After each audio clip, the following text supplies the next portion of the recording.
Le nouveau patron gratuit s'appelle le Haut Léon. Petite précision, on avait déjà sorti le patron d'une jupe froncée qui s'appelle la jupe Bakou.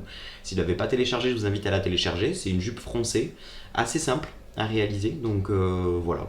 On va commencer. Je vais passer sur la vue du dessus et dans tous les cas, je vais vous présenter toutes les pièces et le patron comment il se présente. Donc vous voyez les petites photos qui défilent sur le côté. Voilà, c'est ce patron de haut qui est totalement gratuit, hein, je vous le répète. Que vous allez pouvoir télécharger sur le site Fabric Artem, c'est le Haut Léon, et donc c'est celui-ci qu'on va réaliser aujourd'hui, qu'il est composé de pas beaucoup de pièces finalement. Donc nous avons, voilà, donc un premier en forme, donc c'est pour le dos ici, une deuxième pièce en forme ici qui est pour le devant. Vous avez évidemment du coup les bretelles que vous voyez sur le côté, donc il faut les couper x8 parce qu'elles sont évidemment doublées. Le devant ici. Évidemment, le dos. Alors, le dos est assez particulier parce qu'en fait, donc nous là, on va le faire en haut seul, mais comme je l'ai dit précédemment, il est compatible avec tous nos patrons. Donc, si par exemple vous avez envie de vous l'associer à une jupe, et ben, vous allez pouvoir en faire une robe, tout simplement, et donc l'associer à un bas. Ou en faire une combi, vous pouvez associer le haut avec un pantalon. Et donc, par souci de compatibilité, on a dû séparer les pièces. Donc ici, vu qu'on le fait en haut seul et qu'il est élastiqué, on n'a pas besoin de mettre une fermeture à l'arrière. Donc du coup, c'est la pièce x1. Vous l'avez marqué de toute façon sur le patron. Vous voyez, si haut seul sans assemblage, la pièce est x1. En revanche, s'il y a un assemblage avec un bas, peu importe lequel, donc ça peut être un pantalon, une jupe, et bien dans ces cas-là, il faut faire la pièce x2 parce qu'évidemment, il va falloir l'ouvrir dans le dos pour pouvoir y insérer la fermeture, tout simplement. Toujours avec mes fidèles épingles. Là, celle-ci, c'est les épingles Boin super fines. Ce qui est hyper bien parce que du coup, moi, j'ai une viscose très très légère et donc avec mes grosses épingles que j'ai pour des tissus style jean, je risque de filer le tissu, donc n'hésitez pas à avoir plusieurs types d'épingles pour plusieurs types de tissus. Et très très important, un stylo effaçable, parce que vous allez voir, il va quand même falloir noter tous les renseignements nécessaires sur nos pièces de patron. Donc ça c'est un stylo effaçable à l'eau, celui-ci, bleu, qui vient de chez Boin également. Donc pourquoi il fallait un stylo absolument? Pour pouvoir évidemment noter les pièces, donc celle-ci c'est le dos, et où est le côté. Donc la première étape va consister à assembler tout simplement le dos et le devant ensemble par les deux côtés. Mon tissu, donc mon dos ici, et mon devant. Et je vais tout simplement endroit contre endroit les épingler du coup sur ce côté, puis également sur ce côté, histoire de faire comme un tube. Et donc je viens coudre évidemment à 1 cm de mon bord. Les marges de couture d'ailleurs sont déjà comprises dans nos patrons, elles sont de 1 cm.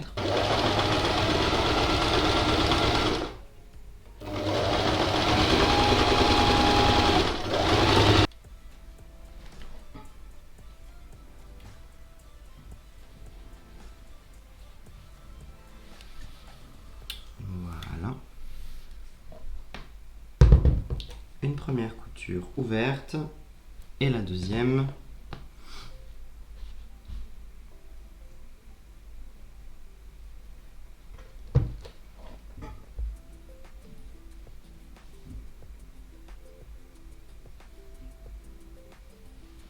Je prends donc cette pièce, donc c'est la pièce 4, donc c'est l'enforme pour l'élastique. Et donc je vais prendre mon enforme dos. Et du coup, mon enforme devant, qui est celui-ci. Et on va faire exactement la même chose qu'on a fait avec le devant et le dos qu'on vient de coudre. Et on va venir, vous voyez, j'ai noté devant et dos pour pas trop me mélanger. Et donc, on va venir assembler les côtés. Donc ici, donc les petits côtés, ce qu'on appelle sur notre notice les petits côtés, c'est ceux-là. Et ceux-là.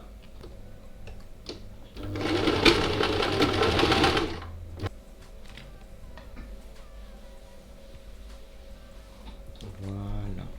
Et on va venir placer l'enforme, du coup, endroit contre endroit, en faisant correspondre les coutures côté.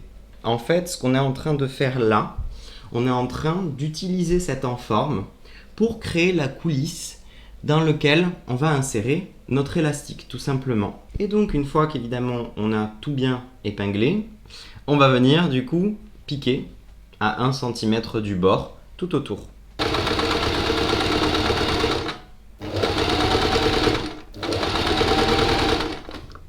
Et j'ai évidemment du coup terminé ma couture par un point d'arrêt. Et donc, ce que je vais venir faire maintenant, c'est avec mon fer à repasser, ouvrir les coutures comme ceci.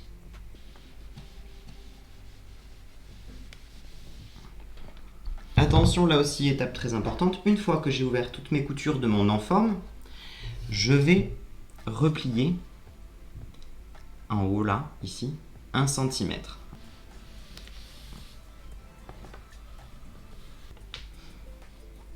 On va du coup après venir repasser pour bien le mettre à l'intérieur.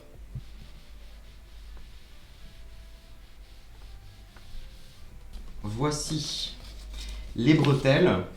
Évidemment, elles sont taille unique. Après, vous pouvez les rallonger si vous le souhaitez.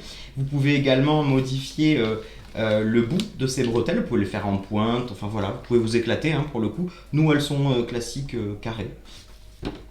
Et donc là, pour le coup, on met endroit contre endroit nos pièces. Là, j'ai déjà pré-surjeté pour les préassembler. Je vais faire du coup une couture à 1 cm et je vais venir dégarnir du coup ce qui me dérangera et la masse qui restera.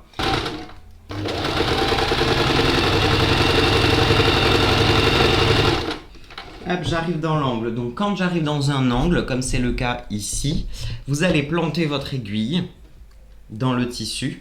Vous allez lever le pied de biche, tourner votre tissu, poser le pied de biche et tout simplement reprendre votre couture.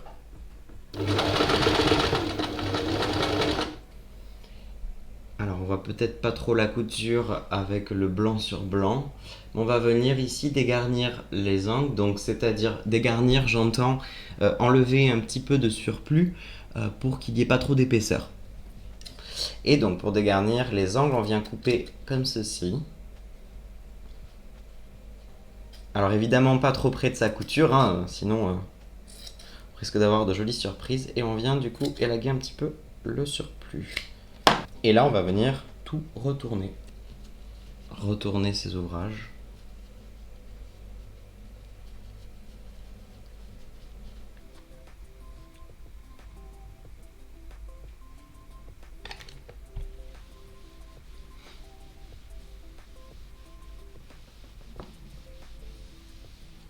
Joli vêtement, on va venir le retourner comme ceci. On va bien le placer endroit contre endroit. D'un petit mètre, on va venir faire un petit cran à 8 cm du côté droit et un autre petit trait à 8 cm du côté gauche.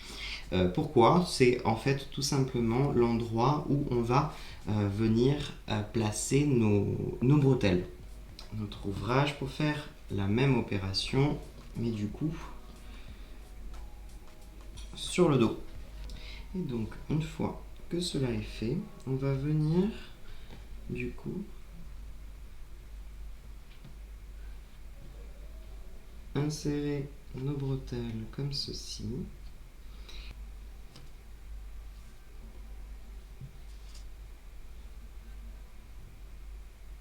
Donc là, ce que je vais faire, c'est que je vais venir tout simplement placer quelques épingles, histoire de bien maintenir du coup mon enforme, qui se transforme en coulisse pour le futur élastique qu'on va mettre dedans, qui du coup va maintenir en fait le haut au niveau du haut de la poitrine. Toutes les épingles.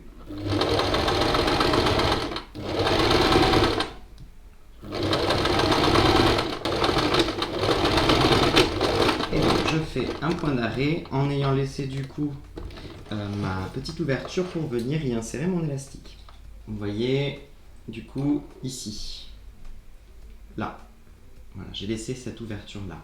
Je vais prendre mon élastique. Alors évidemment, l'élastique, il vous le faut à la taille que vous souhaitez. Hop, je plante du coup mon épingle à nourrice dans le bout de l'élastique et je vais venir tout simplement l'insérer dans ma coulisse.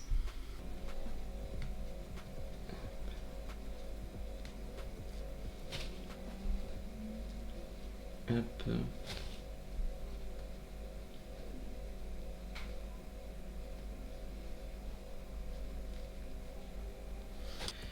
Alors vous voyez, ça commence déjà à joliment froncer. C'est bon, je l'ai.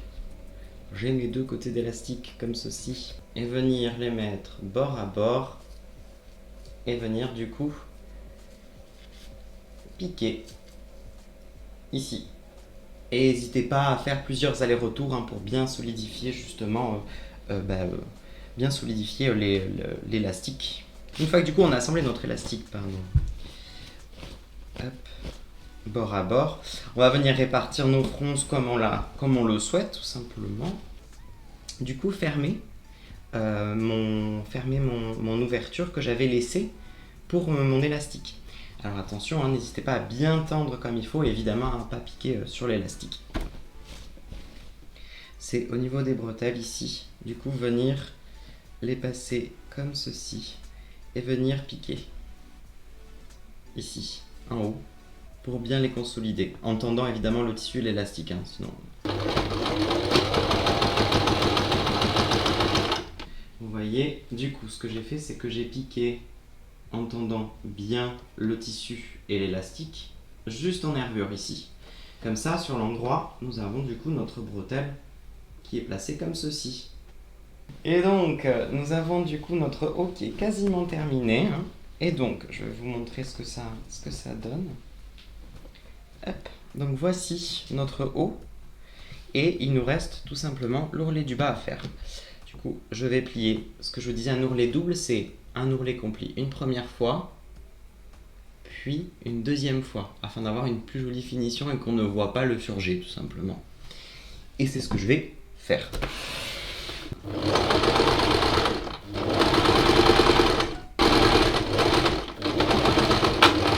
Et voilà.